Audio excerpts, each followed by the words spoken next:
on our YouTube channel, so you can catch that live stream on YouTube. It's Smooth 981. And our guest this morning is Oyinkansola Aregbesola, investment research analyst with ARM Securities. Good morning, Oyinkansola, and welcome. Good morning. Thank you for having me. It's always a pleasure. All right, so diving straight in, a huge monetary policy rate hike, 400 basis points from 18.75 to 22.75. Were you expecting this? Honestly, of course, the market was actually expecting a significant hike, but not exactly 400 basis points. At most, we're expecting an average of 250 basis point hike in interest rates. So yes, this actually came as a shock yesterday when the CBN governor, announced a 400 basis hike in the MPR rate. Okay, so cash reserve ratio hiked up from 45%, hiked up to 45% from 32.5. So it's time for some definitions so you can. What's the cash reserve ratio and what does this hike mean, particularly for the commercial banks? Well, so basically, the cash reserve ratio would specify the percentage of deposits that the bank would have to, keep as its reserve instead of lending out. So for it to be increased from 32.5 to 45% simply means that for every 100 naira deposit that the banks get, they have to keep 40 naira as reserve, instead of lending out. So they would only be able to lend out 60 naira of that 100 naira. Yeah. So that's basically the implication of an increase in cash reserve ratio. Okay. Well, we're speaking with Oyinkansola Aregbesola, investment research analyst with ARM Securities. It's all about the MPCs. Can we call it a jumbo rate hike? Yeah, definitely. We can call it that.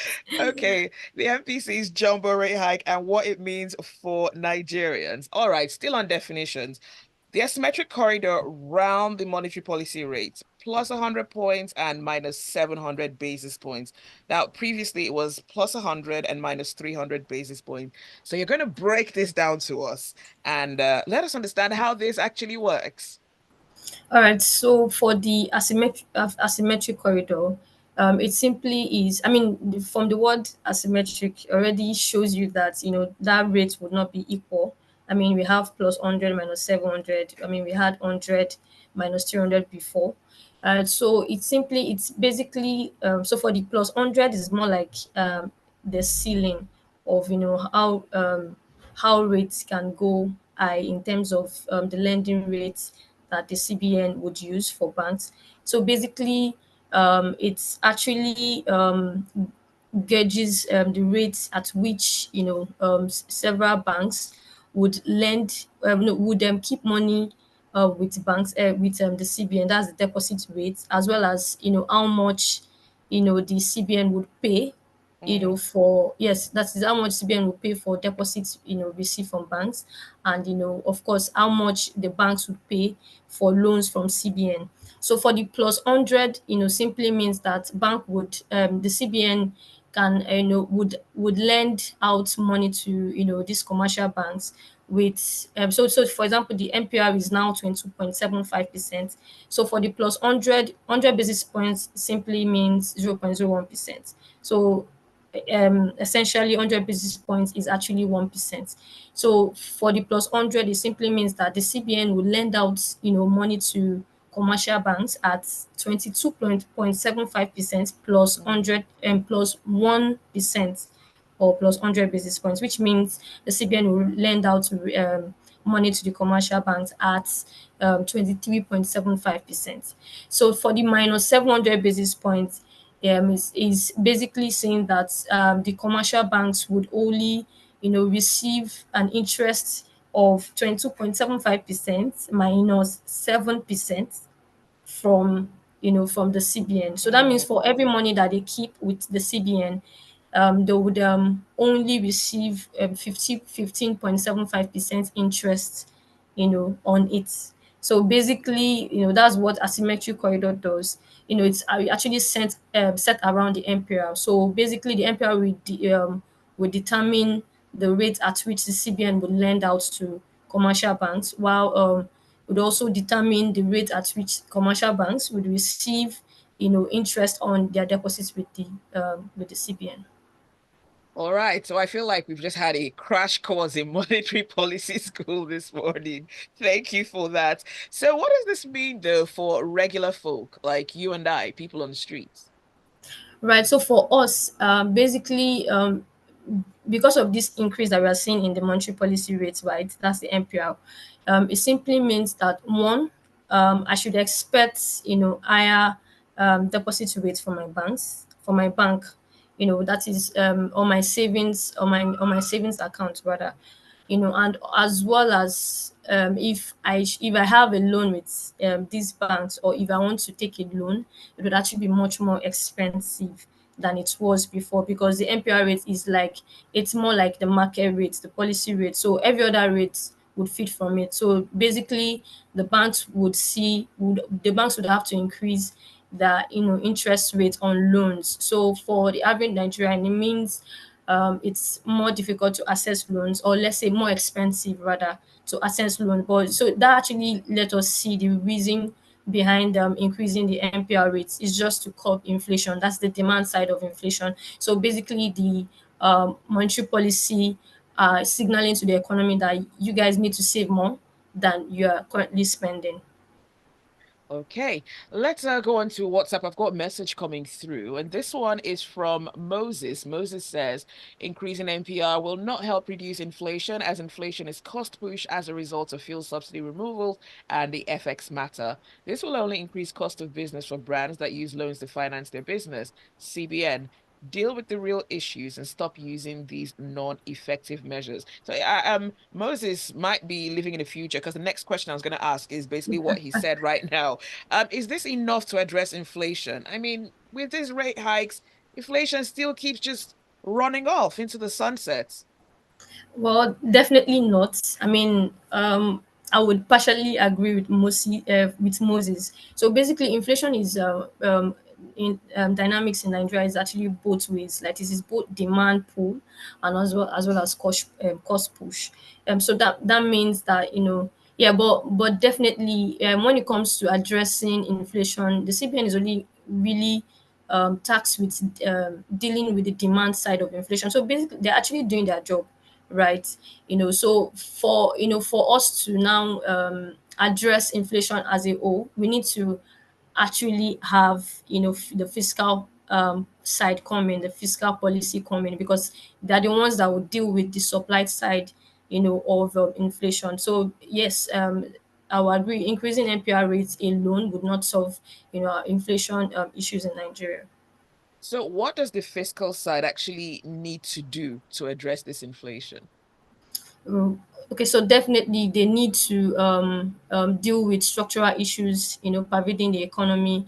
They need to deal with insecurity. I mean, insecurity is basically affecting food inflation. I mean, food inflation is past 35% now, 35.1% as of January 2024. So yes, I mean, insecurity is affecting farming activities, and that will feed into higher cost of food, higher cost of goods as well. So basically, the government needs to address insecurity, and of course infrastructure. We need to invest more in infrastructure as an economy, and cut down on recurrent expenditure or unnecessary expenditure. So basically, dealing more with pushing investment into infrastructure, and as well as dealing with insecurity, would help cushion the effect of the supply side of inflation.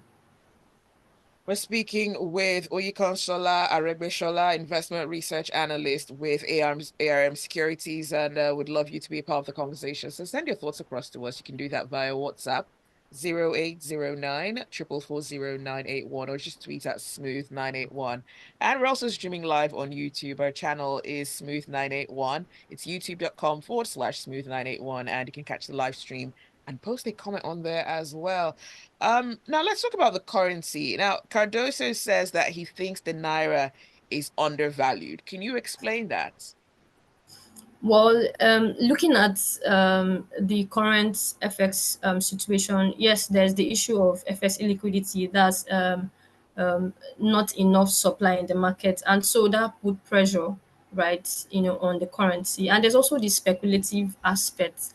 I mean, the reason why we're seeing this fluctuation is both supply driven in the sense of we do not have enough dollar in the economy, and secondly, speculative activities also is driving the up and the different rates that we've been seeing in the past few months. So yeah, I would actually agree with him in terms of the naira being undervalued right at the moment. This is actually not the true value of the naira. So I mean, what how we know the true value is when everything is stabilized and we have much more FX supply, and people have access to USD and all of that. That's when we'd actually see the true value of the naira. So, what needs to be done to actually stabilize the naira? Okay, so I mean, the very obvious point is the fact that we need to increase our supply, and for example, this MPC meeting is more like signaling to investors already that, oh, we actually want your dollar, come into the economy, because when we have this MPR rates as high as 20.75%, it would feed into the fixed income market. So we should expect higher rates at the fixed income market, and that should be like a propelling factor for or a push for foreign investors to come into the economy. That is basically give us their dollars. So if we have more FPI coming, that's the foreign portfolio investment coming to the economy, we should have more dollars. But then that's not the only source for dollar, and that should not be the only source that we should be expecting. I mean, the fiscal side is when the government continually deal with oil thefts, to ensure that we actually have enough dollar in terms of from crude oil sales, and of course diversifying the economy. I mean, what are we doing in terms of agriculture? What are we doing in terms of telecommunication and all of that? When we diversify the economy, we would actually receive much more dollar. So basically, it's supply that needs to be tackled with to ensure that the naira is stabilized. And of course, the recent CBN policies as well would also help in stabilizing the FX situation in Nigeria. All right, let's look at a few messages coming through and then wrap up. This is from Moses Umoru, and he says, talking again about the CRR, increasing to 45% will mean less monies to boost the real sector. Right now, we need injection in the flow of income. Not taking one is off. Zibby, money no deal. They are not seeing this. Fine. Oluboroko says the quick fix for food inflation is to suspend levies on food imports. That's not hard to achieve. Gilbert Musa says the main crux of the matter, like you pointed out, is the net effect on the ordinary man on the street. We need to ensure legacy infrastructure work like electricity, good road networks, affordable food prices, etc. That's from Gilbert Musa from Festac. Ishiaka says, I perfectly agree with the guest. Inflation in Nigeria is from both demand and supply side. We should not forget that the printing about 23 trillion naira that was lent to CBN as ways and means continues to fuel demand side of inflation. Prince says, is the economy not diversified already? All right. Well, that is all the time that we have this morning. Thank you for listening. Thanks for sending your messages in. And special thanks to our guest as well, Oyinkansola, Aregbesola, Investment Research Analyst with ARM Securities. Thank you and have a beautiful day Thank you, ahead. Zibby, for having me, and you too. Thank you. And